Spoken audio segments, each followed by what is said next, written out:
Walker Duehr and his older brother Wyatt grew up in Sioux Falls, South Dakota, right next door to their cousins Zeb and Zach Knutson. The four boys were close in age and naturally did almost everything together.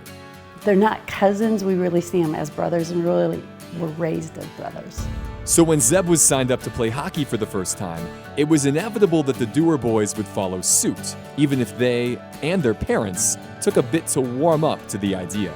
Right away, I was like, I don't want to do this. I mean, this is going to tie up way too much of our time. No, I know I hated it when I first started, when I was 3, was crying on the ice, I was like, get me out here. And then a couple months later, you couldn't get me off the ice, my mom always said. They just enjoyed it. They fell in love with it. I fell in love with it because I didn't know if I was even going to like it because I was just I didn't know nothing about it.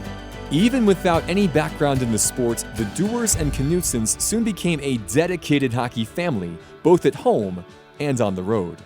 We had an 05 Suburban that had 350,000 miles on it. And it would be literally packed full of hockey gear. They pretty much dedicated their whole lives to getting us to rinks, to practices, to workouts. It was worth every single mile that we put on that vehicle. I know that it's pretty special to have parents like them.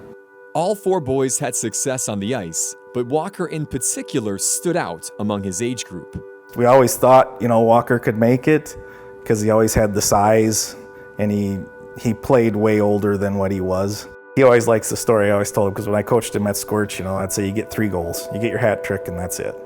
I said, then you're moving the puck, you're getting assists. He'd score a goal and then he'd come by and celebrate, and then he'd score 2 and he'd go by me, he'd go like that, like he got 2, because he was, made sure he was keeping count. I'd probably say around age 12 I started to get kind of serious about it. That was kind of when I realized I might have something a little special here and being able to just try to see as far as I could go from it. When Walker was in middle school, a future in junior hockey and then college hockey was still in play, but improving enough to reach those levels would require leaving South Dakota. On the advice of friends and coaches in the area, the family found a spot for Walker, Wyatt, and Zeb in a strong AAA program 360 miles away in Kansas City. You just travel for practice on the weekends or travel to wherever they were playing tournaments on the weekend. Talking with my parents, they would just ask me if that was something I'd be interested in, and they kind of told me how big of a commitment it was. You can't go into it half-heartedly. You either got to go full bore or not. You probably wouldn't have your weekends and you wouldn't have a normal childhood per se, but it was something that I wanted, and luckily enough I had parents who were able to support me through it. After 2 years of traveling on weekends to Kansas City and beyond, Walker's first year of high school would take him even farther away from home. We had to find a team for myself and my brother that would be a good fit for us, and somehow we came across a team in Las Vegas, and they were willing to take 2 kids from South Dakota, so we moved away. I was 14. It was probably the hardest morning I've ever had. I left that morning and looked at Wyatt, who was laying in bed, and I said, you take care of your brother, because Walker was struggling a little bit. That was probably the toughest year away from home, for sure, out of all of them. I had my brother with me, so that was, he was probably my biggest rock, and being able to lean on him. But if I didn't have him, I probably might have called it quits that year.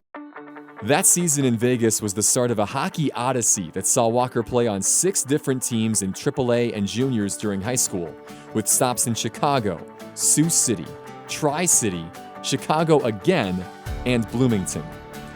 Through the ups and downs, the title-winning seasons and season-ending injuries, Walker never backed off his commitment to his dream. It's never been easy. We've sat down and said, is this what you really want to do? And he's never wavered. He's always been, nope, this is what I want to do. After juniors, Walker would head to Mankato to play his college hockey for Minnesota State, a D1 program with a growing reputation and the school his cousin Zeb had chosen 3 years earlier. When they came recruiting, it was kind of a no-brainer for me. It's a pro-style kind of program. Coach Hastings does a great job of preparing guys for the next level. The Mavericks would have unprecedented success during Walker's time there, winning 4 conference titles and reaching the Frozen Four his senior season. Although he was never an all-conference player or a high-point producer, Walker's game continued to develop, and NHL scouts took notice. The back half of his last year, he became a lot to handle. And he took pride in being difficult to play against, not just the idea of scoring goals, setting up goals, but being somebody that could go out and intimidate through his size, his speed. It was a good 4 years for me. I feel like I grew up a lot as a person, and it was a good stepping stone for me. Days after Walker's college career finished in the 2021 national semifinals, he'd be approached by several NHL teams before ultimately signing a contract with the Calgary Flames.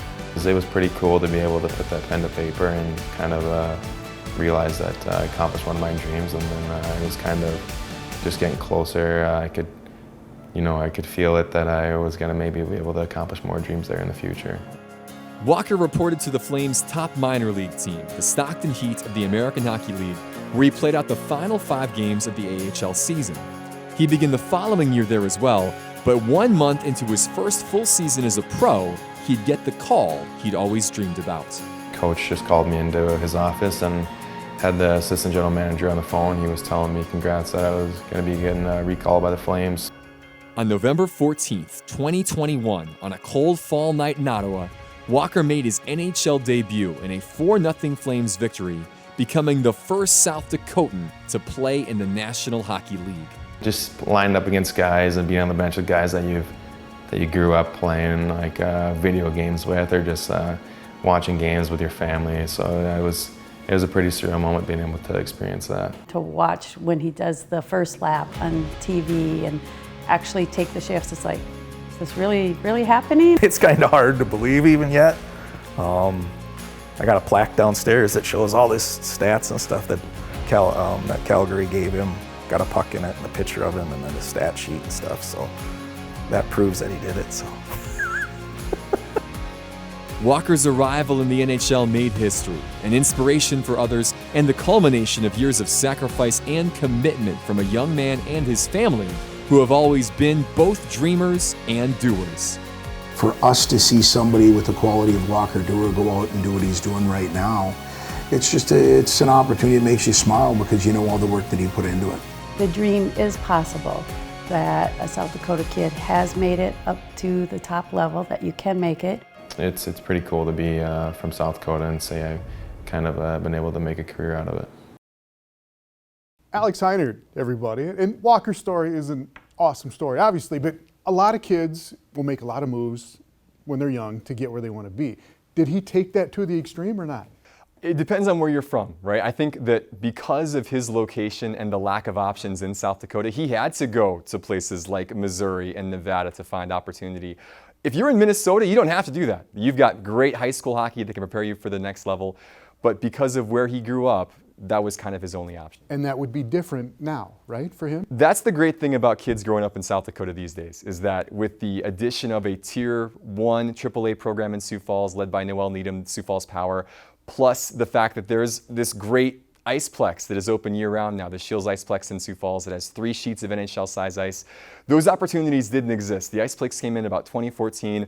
By that time, Walker was already in juniors. And so for kids now, you don't have to make those types of drastic moves if you live in this area. The opportunity is right in your backyard. All right, and Walker played 1 game with Calgary last season, and he was with their minor league team as well, their AHL team. Correct. But that has changed as well for this season, right? Yeah, in a year of changes. So he was in Stockton, California with the AHL affiliate there. Now that team has been moved to Calgary. So they're now the Calgary Wranglers.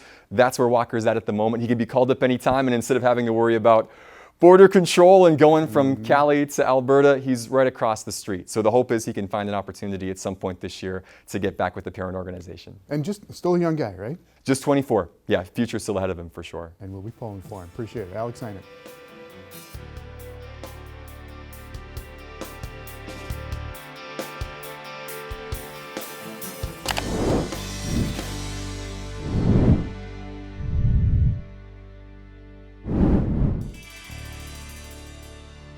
This has been Midco Sports Magazine, presented by Build Your Base with Beef Sports Nutrition and Training Program.